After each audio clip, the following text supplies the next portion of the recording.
Hey guys, for today's video I'm going to rank each of the worlds in Kingdom Hearts 3. I love this game, it's definitely in my top 10 Kingdom Hearts games. Just for KH3, I've done the jump tally, aka the no jump challenge. I've beaten the game without using the attack command, and did the situation command tally. I've also spent a lot of time using a microscope going through each of the levels looking for little details to make my details videos. All of that is to say that I think I should have a pretty good understanding of KH3 and its mechanics, so I'm not some random dude making videos about a game I know nothing about. Well, I am a random dude, but I know a little about KH3 if you guys choose to believe me. I still haven't beaten the game on level 1 critical, so I don't know the pain of childbirth yet, but I have beaten this game a lot. As for the rankings, I tried to be objective when I first started ranking these levels, but as I kept writing notes, I realized a few things. I have terrible handwriting as I can't read what I write, my thoughts don't make sense, and I'm not a game reviewer, as what I was able to decipher is 99% subjective. Like, so subjective to the point that I hate Scala ad Caelum because it reminds me of Dark Road. All of that is to say that this video is entirely my opinion, so please don't come and burn down my village for being different, as I am sure my rankings will differ from the majority of people. I don't have any official criteria to judge the different worlds. The main way that I rank these levels is from its gameplay, feel / atmosphere, and most importantly, if I like replaying the levels.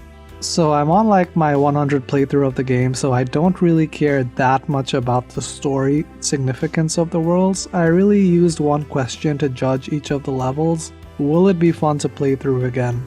It's a really tough and a really subjective question, but I have a really subjective answer. And with my disclaimers out of the way, we can start the video. So coming in at number 10 we have Pooh's World. Not a big surprise here. If you looked at my KH3 Worst Bits video or the 100 Acre Details video, you'll know that this world would have been at the bottom of my list. I won't spend too much time saying why this is at the bottom, as I think I talked about this enough in the Worst Bits video and don't want to waste your time saying the same things, but basically this level sucks. The main reason being, there is only one room in the entire world. The other versions of Pooh's World were fun, but not this one. It just feels rushed, and I feel that this level had so much potential that was never realized. I really hate the Candy Crush game, which we have to play 3 times, and it's the only minigame in the level. Our reward for doing well in this minigame is that we get ingredients, so we will be able to play the Remy cooking minigame, which is okay but pointless. We can just buy the Kupo coin, and that is cheap, so we don't need to play the Ratty game. Of course, this level is optional, so I can't really complain. The real last place, at number 9 on my list, is Monstropolis, since we can't skip this world. I feel really bad putting this level at the bottom because I love the Monsters Inc. movie, and I love that we have Mike and Sully in the party from the start of this level. Monstropolis has an original story, which is a giant plus, and I liked exploring the factory with Mike and Sully. And that's the problem, I don't like the factory setting. It feels too sterile and boring. As it should, because it's a factory, but it's still boring.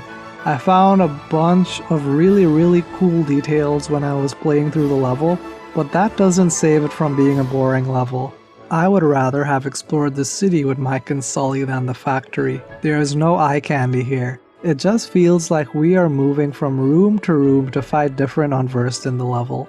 Sure, we get to fight people on the rooftop, and there's an awesome grind rail section, but whenever I think about this level, I just think of the boring factory and not getting to fight Randall. Kingdom Hearts 3 is a very flashy, fast-paced game. There is a lot of movement and colors, and that is not what the factory gives me. If I'm playing Resident Evil 4, I wouldn't mind being in a factory, as Resident Evil 4 is a lot slower than Kingdom Hearts 3. If I'm playing Call of Duty, the factory is still good, as we have more interaction in that game and aren't running on the walls. It just feels like the factory in KH3 is just a barrier before the next cutscene with Mike and Sully. And if you've beaten the story, the entire factory section, which is the majority of the level, is just a barrier to the final boss fight. At number 8 is Olympus. My biggest complaint with Olympus is that there is no Colosseum, so there are no fighting cups to do once you beat the game. I really don't understand why this isn't in the game. There really should be an Olympus Colosseum. I like Thebes, but I don't care about Thebes at the same time. I would rather a Colosseum like in KH1 and 2 that we could travel back to and participate in fights. Plus at the end of KH2 and KH1, there was at least one tournament to do. They added the Sephiroth fight after you beat KH1 in the Colosseum. There were all the Paradox Cups at the end of KH2. I seriously don't know why this is here. It's just another missed opportunity. However, I do like Olympus because we get to play as Sora in his Kingdom Hearts 2 clothes. I don't know what it is about me, but I like to play as Limit Form Sora in KH2 because he has his KH1 clothes. And I like this level just because we get to be KH2 Sora in KH3. Seeing the destruction of Thebes and leaving its citizens to be killed by the Heartless is something I really like, as it lets the inner demon in me out. Moreover, and this is yet another subjective reason, this doesn't feel like a Kingdom Hearts 3 level, though I don't think there's a set formula other than making it big and having a place to wall run. In Olympus, we are just moving from the city of Thebes to the mountainside to Olympus. To me, this is the only real journey throughout any of the worlds that Sora has, as we are actually moving through the world and seeing new and vastly different environments. The spectacle of this level truly starts when you get to Rock Titan, as everything after that is entering the realm of the gods and fighting the Titans. Honestly, with the way this level meets its climax, it should be more of a late game level rather than a tutorial level. At number 7, we have Scala ad Caelum / the Keyblade Graveyard / the Final World. I feel like I'm committing a sin in asking to get this video disliked and reported by lumping together Scala ad Caelum, the Keyblade Graveyard, and the Final World. Hear me out though. They're all somewhat small areas and each happens in close proximity to each other. I've played through some of Remind on a friend's PS4, so I'm not totally in the dark about Scala, but even with the extra piece of Scala, I'm still going to lump it together with the other two. In my mind, Scala and the Graveyard are just boss fight areas, and the Final World is just the experimental Kingdom Hearts version of Echochrome. Echochrome was a puzzle PS3 game that came out over a decade ago, but I really liked it. Damn, am I old. I like collecting the shadow clones of Sora, but really that's it. I have no complaints about these levels. I like all the boss fights in the Graveyard. The Axel Kairi Sora switch to the Roxashian Sora switch is one of my favorite fights in the series. This entire act of the game is just epic. The fights against Xehanort and Scala with Donald and Goofy is really satisfying. Hearing Donald and Goofy speak through my controller always gives me goosebumps. The entire time that you were playing KH3, literally there's no sound from the controller. However, at the literal last minute of the entire game, Donald and Goofy will yell at Sora through the controller when we die, but not really because Sora just has plot armor. This scared me when I was playing, but it's one of the coolest things in the game. And getting the bait and switch of seeing the dead Sora of the game really adds to the epicness of the final fight. So why am I placing it so low on the list? I honestly didn't want to put any of these levels on the list. It's the climax of the game with a ton of boss fights, so of course it's going to be good. I think it's unfair to compare a level like this against a level like Olympus, since we don't have all the abilities of late game Sora in Olympus, and we've all been waiting for this level and fight since the KH2 secret ending. The later levels of this game can be more interesting and intricate since we know the mechanics. The very nature of it being the last level means that a lot of plot points might get resolved, or in the case of KH3, decades of old plot points get partial answers that leads to new questions. As to why it is so low, I don't think there's anything special to this level. Really, that's it. I prefer the End of the World and The World That Never Was in KH1 and KH2 respectively. End of the World felt like the worlds were actually collapsing, and The World That Never Was felt like we would get jumped and mugged in the city, or we would get trapped in a lair in the castle. The KH3 Graveyard to me has atmosphere because it reuses the Birth by Sleep music. But in all honesty, the Graveyard fight feels like I'm late for a dinner date with a girl, but the girl is mean. If I'm late to the dinner, it's okay because the girl is mean. Sure, she has a great personality, but I'm not going to be the one to find it. That's the Keyblade Graveyard. I'm late for a dinner date with Mickey Mouse, but I have to choose between him and my boy Riku. I need to go to Riku first because he has the cash for the date, because even in my hypothetical examples I'm still broke. The problem is if I spend too much time with Riku smoking Paopu fruit, I'll be late for the date with Mickey. The worst thing that happens is Mickey dying from getting gang raped from Xemnas, Luxord, Marluxia, and Larxene, and Sora having to date Riku. But that's the chance I'm willing to take here. And that's the graveyard. Sora and Riku can take forever fighting Xigbar and Riku Replica.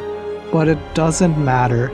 Sora can be late to save Mickey. The game doesn't have a timer for how fast you have to do the fights, and Mickey doesn't care. Sora can be 10 minutes early or 10 days late. Mickey's the mean girl. He's still going to physically and verbally abuse Sora. I'm sure he's going to abuse Sora for being a stupid island boy and not knowing how to wear shoes, so there's no rush. I hate pointing back at KH2 as the be-all end-all, but there would be a boss fight, and then some of the level, and then a boss fight, and then some more of the level. That's not in KH3. Is there a better way that they could have done the gameplay part of the Keyblade Graveyard? Of course. Do I know how to structure it? No. I know nothing about game design, but I know this isn't good game design. I would have preferred one-on-one fights with the organization instead of group fights, and I know we got that in the Remind DLC, but I'm talking about the story, not the DLC fights. This world just feels rushed, and they couldn't come up with a reason to have one-on-one fights with each organization member when the rest of the 7 lights are there. At number 6 we have Twilight Town. Honestly, I don't hate this world. I hate the fact that we can't go to Sunset Hill, the Clock Tower, or the Sandlot from KH2 as those are the memorable places from the previous game, but I've come to terms with that as I've played through the game so much that I don't care anymore. I wish they added it in, and it still feels like that would be such an easy way to give us fan service. Sure, we can use the glitch in the Remind DLC to get out of bounds and see the area, but does that really count as having it in the area? Besides that, Twilight Town is really only significant because of Roxas, Axel, and Xion. However, Roxas only shows up at the end. Xion was a surprise at the end, and Axel is playing Mr. Steal Your Girl with Kairi in La La Land, so the big significance of the tower to us is missing. I choose to see this world for what it is, and that is just a returning KH world.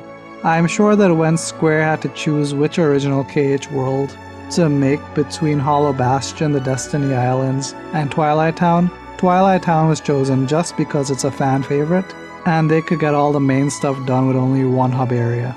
But besides my crackpot theories, I think this world is alright. You reach in town, you run in a straight line to the mansion, and return to get some ingredients and leave the world.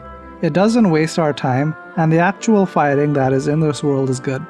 There's also no boss fight in this level, which isn't a bad thing, but fighting the Heartless Storm boss at the start is more annoying than fun for me. Ranking this level with the others was really tough because it's missing so many of the things that make Twilight Town special, but at the same time it's Twilight Town. For that reason, I can't say many positives about the level or any negatives about the level other than it's missing a huge portion of it, so that's why it's near the middle of the list. At number 5 is Arendelle. Despite Arendelle occupying a good deal of my worst bits video, I actually like this level. When you aren't sliding down the mountain, which I talked at length about in my worst bits video, this level is fun. I just hate auto-scrollers, and there's a picture of this challenge / minigame next to death in the dictionary, especially if you're playing on critical level 1. The dungeon is also boring, as like the factory in Monsters Inc., there's nothing to see, it's just padding for the level and a hindrance to us playing in the actual snow sections of Arendelle. Other than those 2 parts and maybe the slow marshmallow blizzard part at the end of the level, I think this level is great. I've seen people complain about Sora and gang getting blown off the mountain a few times, but I think it's funny and we don't have to climb back the same path up the mountain, so it's all new, so I really don't see the problem here. Granted, one of my favorite sports games to play is Steep, as I really like snow levels in games, so I'm already biased for Arendelle. Honestly though, once you get out of the dungeon, the level goes from a net negative to a net positive. The wide open snowy landscapes and just the verticality of running up the mountain really appeals to me for some reason. Having this untapped tundra for Sora and Gang to go slay defenseless woodland creatures that aren't attacking anyone and living in peaceful harmony is just cool for me. At number 4 is the Kingdom of Corona. I know that I just said that I like snowy levels, but I love forest levels even more. There's always that sense of exploration in forest levels, and there's always a feeling that there's something cool just lying in a corner. And that's what I get from this level. Having the missable Rapunzel cutscenes in the forest is one of my favorite things about this game, as it makes you have to treasure the few moments that Rapunzel is in your party. Not that I like missable cutscenes, but since these are useless and for one part of the game, I'm okay with it. Plus, I really love that Rapunzel fights with a frying pan. That's the mom weapon. Kushina from the Naruto Storm series uses the pan, and the pan just reminds me of my mom, as I used to have pans thrown at me when I was younger. The gameplay in this level is just a standard type of gameplay for the majority of the level. Not a lot of running up mountains like Frozen or Olympus, or running up buildings like San Francisco. It's just regular fighting, which in my opinion is the strength of KH3. I usually like to change up Keyblades here and experiment, since I know that the enemies in this level won't one-shot me, and there won't be a ton of bosses, so I'll get to use the form changes and experiment whilst I progress the level. And while yes, the dancing minigame in the city is way too happy and cheerful for the goth vampire kid inside of me, I just mute the TV and play Crawling in My Skin from Linkin Park to get the happiness out of my system. This is a basic level with a lot of grunt heartless that lets me play how I like without having to worry about dying like the other levels. At number 3 is San Francisco, which is a world that I desperately wanted to like. Big Hero 6 is one of the few worlds that I saw the movie for, and I'm super happy that San Francisco had an original story. San Fran also has the best field theme in the series for me. I use this song a lot in my videos when I can, and even when I'm editing videos or writing scripts for videos, or basically anything, I listen to this field theme. One of the most useful useless limits in the game is the Baymax Interceptor wing limit. I know it's not a limit, but I'm going to call it that. We can literally just fly around the city with this limit. This is literally the only instance in the entire Kingdom Hearts series where we have exact control of where we want to go in the X, Y, and Z axes. So I spent a good deal of time just flying around like this. But what really makes this world great for me is the city itself. Let me just say that I was one of those kids that would drive in Grand Theft Auto, Vice City, or San Andreas aimlessly for hours, and when I had to stop, I would think that I only played for 10 minutes. So I really like the open world, but especially open world games.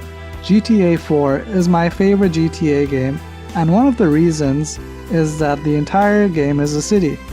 There are no woods or countryside. San Francisco is just like that, all city. Once you beat the level, the city is pretty much worthless. There is nothing to do. Sure, you can get some treasure chests and Mickey emblems, which I used a guide for, but there is nothing to do in the city. There are no side missions or cab delivery or drug bust or anything in the city.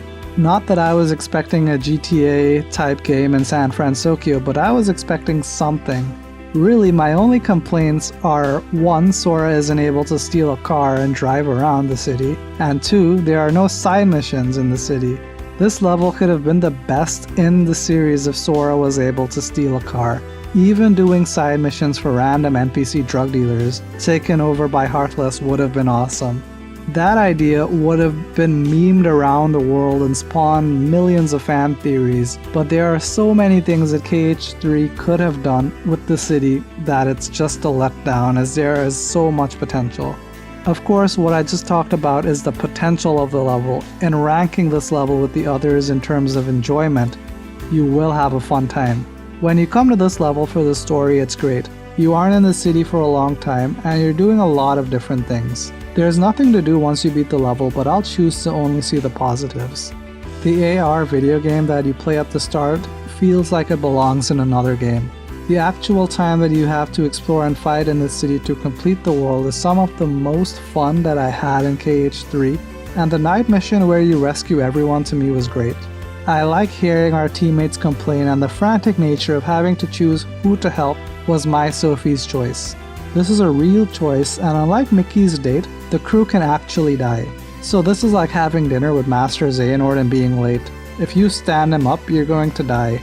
I know that I said earlier that I hate auto-scrollers, and I do, but this auto-scroller is interesting since we are in a city and not watching plain white snow, or the nothingness of space like KH1. We are even auto-scrolling through an interesting environment. This is what the magic carpet in KH2 should have been. At number 2 we have the Caribbean. I've only seen the first Pirates movie, and that was over a decade ago, so I'm not clouded by nostalgia for the Pirates of the Caribbean level. The main thing in this level is the ship gameplay, which is basically Assassin's Creed 4 Black Flag. This is literally what I thought of when I saw the trailer for KH3 with this gameplay. And after playing some Assassin's Creed 4 after years to see if I was exaggerating, I can confidently say that I was not. KH3's ship sections just feel like the kids' fantasy version of Black Flag's ship gameplay, which is a good thing. I may just suck at Black Flag as I haven't played in years, but KH3's ship gameplay is faster, and being able to literally send the ship into the sky to then skydive down to water is a lot more fun than releasing burning oil behind your ship in an Assassin's Creed game. Of the entire series, I think that the Caribbean has the best opening, at least for me. You land in the world and then run on the sand ocean. You get to navigate the battleship, then fight the Blue Eyes White Dragon in the air, explore an island, and then fight the fish boss and race Luxord. This level has the best pacing of the series. To me, you're just going to see set piece after set piece. This is the Uncharted level of Kingdom Hearts, as the Caribbean really is epic. And I've been to the Caribbean, guys, and it is not as exciting as this level. I know about reggae music, I'm hip to the lingo. When I was in the Caribbean, I saw no dragons in the sky or pirate ships whatsoever. So this level beats the real life Caribbean. Really, the only bad part of this level to me is the crab hunt. I hate it. It doesn't take long, and I'm sure there is a speedrunner way to do it in a minute. I talked about this in my worst bits video a lot more, but essentially the crab hunt would be better if we didn't have to explore Port Royal. Sure, it's fun the first time that we are there, but on a repeat playthrough, I'd rather sail my ship around the Caribbean and collect double the amount of crabs, as that's more fun. And in first place in the ranking is Toy Box. I love Toy Story, guys. I remember when I was younger, my mom bought me a copy of Toy Story 1 on VHS. Let me say that again. She bought me a copy on Mother Hacking HS. I still have that copy of Toy Story, guys. I don't even own a VHS player, but I have the VHS tape. I'm old as dirt. This level gets massive points for that fact alone. I also did a total of 3 details videos for this level, and there are a lot of details in this level, so I really recommend that you guys look at my 3 videos to realize how cool Toy Box is. It just makes Toy Box feel extra special, as you know that a lot of work went into designing the environment compared to literally every other level. Fighting in the mechs, though it feels cheap, is broken, and I love it so much. It just feels so powerful, and I feel like I'm playing the kids version of Titanfall this time, which is another game that I played a lot back in the day. And that's what the mechs feel like to me. Fighting Vic is the best final boss fight of all final bosses in all of the worlds in all of the Kingdom Hearts games. The entire puzzle board on the bottom, the day and night cycle, the destructible environments, and being able to run up a crumbling toy building just makes this the best. This area is my favorite area in the series as well. Using the Rocket Ruckus limit to just fly around in the area to explore is something that I do every fight. I have a save just before this fight, so I can always just come back here to fight Vic and explore the area. This entire boss area is what I see when I don't smoke weed after looking at Toy Story. Most definitely not. It's so creative and different to me. I really like it. I also did this on my PS2 to have a save right before the Axel fight with Roxas.